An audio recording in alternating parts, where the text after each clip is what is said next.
તો હેલો મિત્રો, આપનું સ્વાગત છે।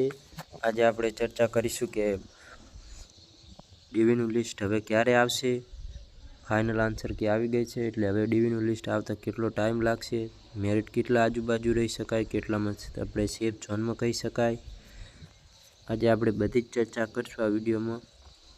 તો આપણે જોઈએ કે ફાઇનલ આન્સર કે 2-3 દિવસ પહેલાં આવી ગઈ છે અને તેમાં 2 પ્રશ્નોમાં સુધારો કરવામાં આવ્યો છે।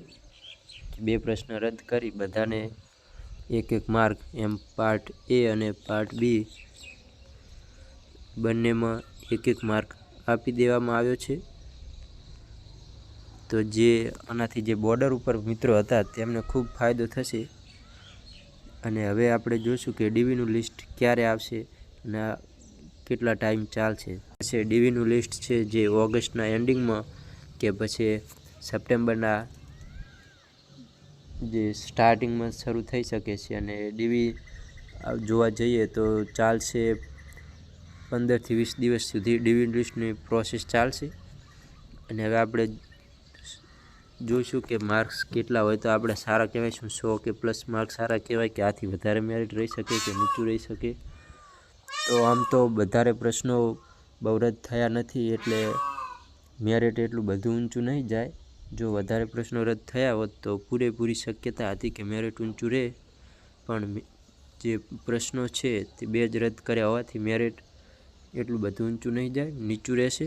માટે આપણે જોઈએ તો આપણે જેને 110 કે 110 પ્લસ થાય છે જનરલમાં મેલ, તો એ સેફ ઝોનમાં કહી શકાય ને તેમની એક સીટ બાકી ગણી લો તમે મિત્રો કે તે લાગી જ જવાના છો। અને ગર્લ્સનું મેરિટ કેટલું રહી શકે તેની ચર્ચા કરીએ તો ગર્લ્સ છે તે ગર્લ્સમાં જે 100 છે એની આજુબાજુ આપણે કહી શકીએ। જનરલ ફિમેલમાં 100ની આજુબાજુ કે 100થી 95થી 100ની વચ્ચે રહી શકે છે। અને હવે જે બધા મિત્રોનો એક પ્રશ્ન છે કે શું હવે પાર્ટ એમાં સુધારો થશે, તો હાલ તો ભરતી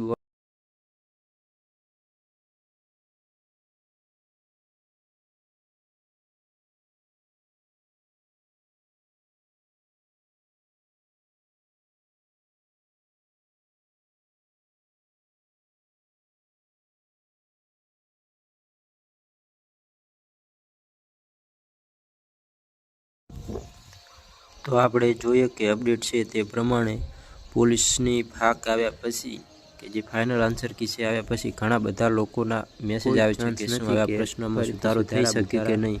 સરકાર તો હવે ભરતી